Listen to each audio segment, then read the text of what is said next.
अब आज की बड़ी खबर, 15 अक्टूबर को मतदान होगा महाराष्ट्र में और हरियाणा में। दोनों राज्यों में एक ही दिन चुनाव हो जाएगा और नतीजे आएंगे 19 अक्टूबर को।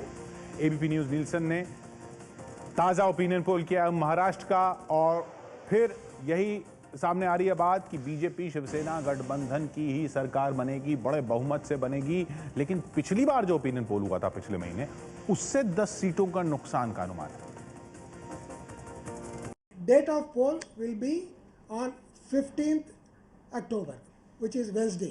It's only one day poll in both the states. Lok Sabha चुनाव के बाद प्रधानमंत्री नरेंद्र मोदी के पहले टेस्ट की तारीख का ऐलान हो गया है। महाराष्ट्र और हरियाणा में 15 अक्टूबर को वोटिंग होगी, जबकि वोटों की गिनती 19 अक्टूबर को होगी। इसके साथ ही महाराष्ट्र और हरियाणा में आचार संहिता भी लागू हो गई है। चुनाव की तारीख के ऐलान के साथ ही नेताओं ने अपनी अपनी जीत के दावे शुरू कर दिए हैं। हमें पूरा विश्वास है कि इस बार दोनों राज्यों में सत्ता परिवर्तन होगा। लोग भ्रष्टाचार के खिलाफ और विकास के लिए वोट देंगे और हमें 2/3 से भी ज्यादा बहुमत मिलेगा। जो हालात हैं, जिस प्रकार से सहयोग और समर्थन मिल रहा है कांग्रेस पार्टी को, उसके आधार पर मैं कह सकता हूं हरियाणा में तीसरी बार कांग्रेस पार्टी की सरकार बनने जा रही है। चुनाव की तारीखों के ऐलान के साथ ही एबीपी न्यूज नीलसन ने किया है महाराष्ट्र का ओपिनियन पोल। सर्वे के मुताबिक अगर अभी चुनाव हुए तो बीजेपी गठबंधन को स्पष्ट बहुमत मिल जाएगा। सर्वे के मुताबिक बीजेपी गठबंधन को 200 सीटें, कांग्रेस एनसीपी गठबंधन को 65 सीटें, जबकि एमएनएस को सिर्फ 10 सीट मिलने का अनुमान है। सर्वे के मुताबिक अगर सभी पार्टियां बिना किसी गठबंधन के मैदान में उतरी तो बीजेपी 103 सीटें जीतकर सबसे बड़ी पार्टी बन सकती है। हालांकि पिछले महीने हुए ओपिनियन पोल की तुलना में इस बार बीजेपी गठबंधन को 10 सीटों का घाटा हो रहा है। महाराष्ट्र की कुल 288 में से 72 सीटों पर सर्वे किया गया। कुल 12,973 वोटरों की राय ली गई। ये सर्वे 24 अगस्त से 3 सितंबर के बीच किया गया। ये survey European Society for Opinion and Marketing Research यानी ईसोमार के दिशा निर्देशों को पूरी तरह ध्यान में रखकर किया गया है। 2009 में महाराष्ट्र की 288 सीटों में से कांग्रेस को 82, एनसीपी को 62, बीजेपी को 46, शिवसेना को 44, एमएनएस को 13, निर्दलीय को 24 और अन्य पार्टियों को 17 सीटें मिली थी। हरियाणा की बात करें तो 2009 में कांग्रेस को 40, आईएनएलडी को 31, एचजेसी को 6, बीजेपी को 4 और अन्य को 9 सीटें मिली थी। लेकिन लोकसभा चुनाव में कांग्रेस का सफाया हो गया था। पिछले महीने एबीपी न्यूज और नीलसन ने जो ओपिनियन पोल किया था, उसमें बीजेपी को 43, एचजेसी को 3, कांग्रेस को 16, आईएनएलडी को 26 और अन्य को 2 सीटें मिलने का अनुमान था। दोनों राज्यों में कांग्रेस को सरकार बचाने की चुनौती है। अमित शाह के अध्यक्ष बनने के बाद ये पहला चुनाव है। हरियाणा में बीजेपी का गठबंधन टूट चुका है। महाराष्ट्र में भी गठबंधन में सीटों को लेकर अब तक फैसला नहीं हुआ है। लोकसभा चुनाव के दौरान दोनों राज्यों में बीजेपी गठबंधन को जीत मिली थी। तो ये एक तरह से प्रधानमंत्री नरेंद्र मोदी का लोकसभा चुनाव के बाद पहला टेस्ट है। हमारे साथ जुड़ रहे हैं कांग्रेस से मीम अफजल साहब और उनके सामने हैं बीजेपी से संबित पात्रा जी। अफजल साहब, पहले आपके पास आऊंगा। नरेंद्र मोदी की लहर तो चले ही जा रही है, ओपिनियन पोल पे ओपिनियन पोल करा लीजिए, वो फिर भी बढ़त जो है वो लगा ऐसी है कि आप वो गैप दूर ही नहीं कर पा रहे।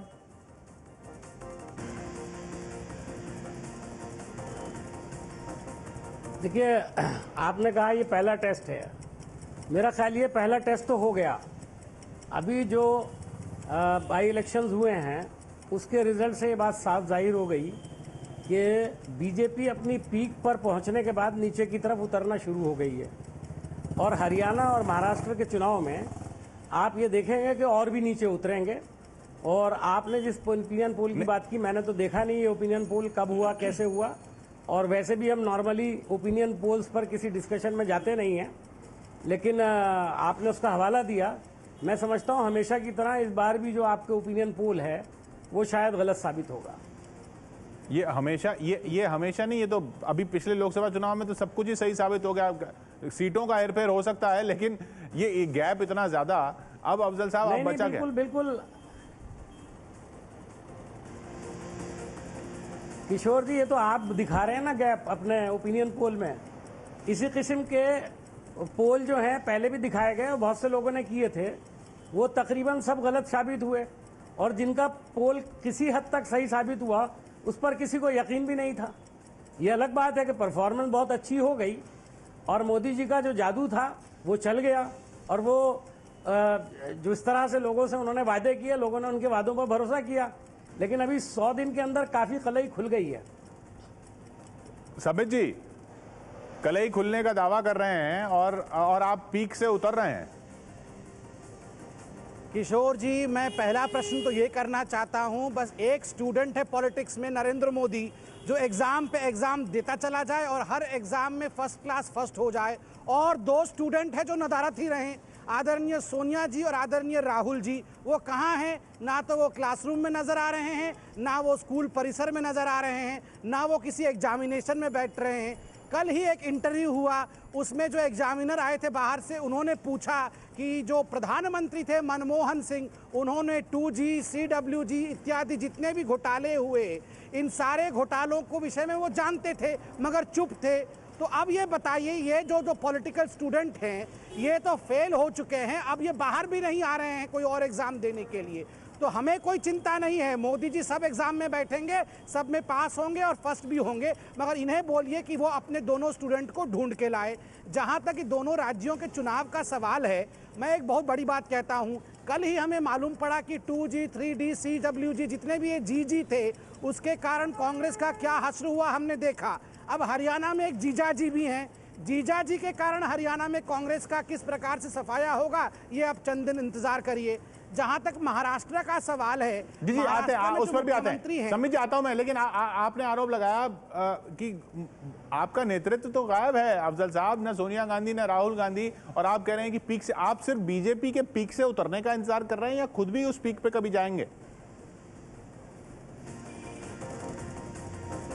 नहीं, हम लोग तो काम कर रहे हैं। अगर काम न किया होता तो आप जानते हैं उत्तराखंड के अंदर क्या रिजल्ट आया और उसके बाद बिहार में क्या रिजल्ट आया। मैं ये समझता हूं भारतीय जनता पार्टी को 31% वोट मिला था, 69% वोट इनके खिलाफ था, और इसलिए कामयाब हुआ कि वो डिवाइड था। अब यूनाइटेड होगा तो फिर इनका हाल बिहार में जीत के कितनी खुशी मना रहे हैं मीम अफजल साहब, तक कि कमाल है। एक बात मैं जरूर कहूंगा कि इन लोगों का पेट नहीं भरता जब तक ये सोनिया जी का और राहुल जी का नाम न लें, इनका रोजा नहीं खुलता है। कैसे रोजा खुलेगा मीम अफजल साहब, जब दोनों हम राहुल जी और सोनिया जी का नाम ना ले? आप तो इन्हीं दोनों की वंदना करते हैं। कांग्रेस मतलब ही 2G, सोनिया जी और राहुल जी, और तो कुछ है ही नहीं। तो इन दोनों हम वंदना करते हैं, आपका रोजा नहीं खुलता इनके नाम के बगैर। तो आपका कौन सा नवरात्र पूरा हो जाता है? मोदी जी का नाम लिए बिना व्रत खोलेंगे तो उनके नाम से नवरात्र का जो व्रत खोलते हैं, मोदी जी का नाम लिए बिना नवरात्र का व्रत नहीं खोलते हैं। मैं तो इतना कहना चाहता हूं, कांग्रेस की विडंबना को देखिए। नहीं, अभी कश्मीर पे आपदा आई, हमने एक बार भी मोदी जी का नाम ऊपर चढ़ गए हैं, उतरेंगे कब? ये चढ़ने की कोशिश नहीं करेंगे, ये बस उतरने का इंतजार करेंगे। संबित जी, लेकिन एक सवाल ये कि आप भी तो नरेंद्र मोदी के नाम पे चुनाव लड़ रहे हैं। अब भाई वो जो लोकसभा चुनाव था वो आपने नरेंद्र मोदी के नाम पे लड़ा, ठीक है। यहाँ महाराष्ट्र और हरियाणा भी आप नरेंद्र मोदी के नाम पे लड़ रहे हैं। यहाँ पे आपके नेता कौन होंगे, कैसे होंगे, क्या नेतृत्व होगा, वो बता ही नहीं रहे आप। नहीं, महाराष्ट्र में और हरियाणा में नेता कौन होगा, कैसे होगा, ये बताया कहाँ नहीं है। वहाँ हमारा इतना बड़ा सदृढ़ ऑर्गेनाइजेशन खड़ा है, जिस ऑर्गेनाइजेशन के बलबूते पर इतना काम वहाँ स्प्रेड हुआ है, तो किसने नहीं बताया है? महाराष्ट्र में क्या कांग्रेस ने अपने मुख्यमंत्री का ऐलान कर दिया है? क्या हुड्डा साहब ही उनके भविष्य के मुख्यमंत्री होंगे हरियाणा में? ये उन्होंने ऐलान कर दिया है। तो स्वाभाविक रूप से वहाँ सामूहिक रूप से हम चुनाव लड़ रहे हैं। अगर हमारे पार्लियामेंट्री बोर्ड को लगेगा कि नाम घोषित करना है तो वो उचित समय पर घोषित करेगी। मगर एक बड़ा सवाल मैं यहाँ पूछना चाहता हूँ किशोर जी, आप देखिए, चाहे वो आसाम के मुख्यमंत्री हो, हरियाणा के मुख्यमंत्री हो या महाराष्ट्र के मुख्यमंत्री हो, स्वयं कांग्रेस ने इन मुख्यमंत्रियों पर सवालिया निशान लगाया था कि ये जाने वाले हैं। जो मुख्यमंत्री अभी हम देख रहे हैं, पृथ्वीराज चौहान और हुड्डा साहब, ये तो केयर टेकर मुख्यमंत्री बैठे हुए हैं, असल मुख्यमंत्री थोड़े ही हैं। 20 सेकंड आपके बचे हुए हैं। अफजल साहब, वो अपने नेता का नाम नहीं बता रहे, ये पूछ रहे हैं कि आपके जो मुख्यमंत्री हैं ये क्या चुनाव में भी मुख्यमंत्री के रूप में ही प्रोजेक्ट किए जाएंगे? देखिए, हमारे यहाँ कभी भी मुख्यमंत्री का फैसला पहले नहीं होता, ये तो आप जानते हैं अच्छी तरह से, और इसे बार बार ये पूछते हैं और हम इनको फिर वही जवाब देंगे। दूसरी अहम बात करते हैं, ये कहते हैं कि भाई हमारे पास लीडर नहीं है। आपके पास एक नेता है, बाकी लीडर कहाँ गए? अडवाणी जी कहाँ है? मुरली मनोहर जोशी जी कहाँ है? उसके अलावा जो बड़े सीनियर सामने पहले नजर आते थे, बाद में हमारे आजकल वो सीन से गायब है। उनको इजाजत ही नहीं है कहीं आने जाने की, कुछ बोलने की। उनको पता नहीं घर में कैद किया हुआ है या उनके ऊपर कोई ऐसी पाबंदी लगाई है कि आप कुछ बोलेंगे ही नहीं। उनसे भी तो बुलवाइए, कभी मोदी जी की तारीफ करवा दें, 2-4 जुमले अच्छे से बुलवा दें, तो हमें भी तसल्ली हो कि मोदी जी की पॉपुलैरिटी बाहर तो यह है देश में बहुत जबरदस्त बताते हो आप, बल्कि इंटरनेशनल ग्लोबल लीडर हो गए वो। भारतीय जनता पार्टी में कितनी पॉपुलैरिटी है उनकी, वो तो खाली प्रवक्ताओं से पता चलती है। कभी सीनियर लीडर्स को भी सामने लाकर उनसे भी 2-4 जुमले अच्छे से बुलवा दीजिए, ताकि कुछ देश की तसल्ली हो जाए कि आपके यहाँ सीनियर भी उनके साथ खड़े हैं।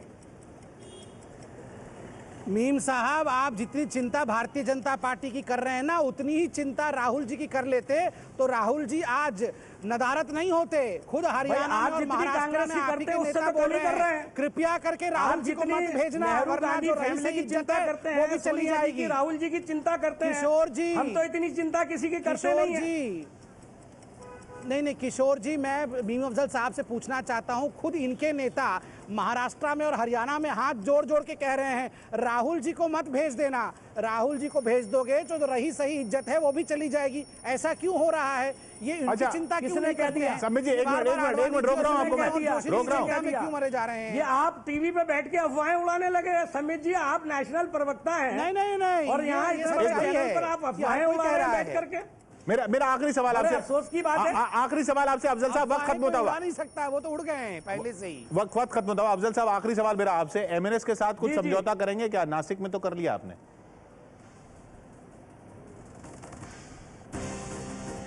नहीं, मुझे अभी कोई ऐसी जानकारी नहीं है और आज ही कुछ खबर आई है, मुझे कोई इसकी जानकारी नहीं है, इसलिए मैं कोई बात नहीं कर सकता ऑफिशियली। बहुत बहुत शुक्रिया हमारे साथ जुड़ने के लिए अफजल साहब और समित पात्रा जी। नरेंद्र मोदी, प्रधानमंत्री नरेंद्र मोदी का ये टेस्ट होगा, नरेंद्र मोदी के नाम पे चुनाव लड़ा जाएगा, ये साफ है। बीजेपी साफ कर रही है कि उन्हीं के नाम पे चुनाव लड़ा जाएगा और ओपिनियन पोल जिस तरह से आ रहे हैं वो दिख रहा है कि वो इस टेस्ट में अच्छे मार्क्स के साथ पास भी होने वाले हैं। हाँ, ये पीक से अगर उतर रही है बीजेपी तो वो थोड़ी सी चिंता की बात हो सकती है, लेकिन इतनी नहीं कि शायद नतीजों पर असर डाले। अभी तक तो ऐसा ही लगता है।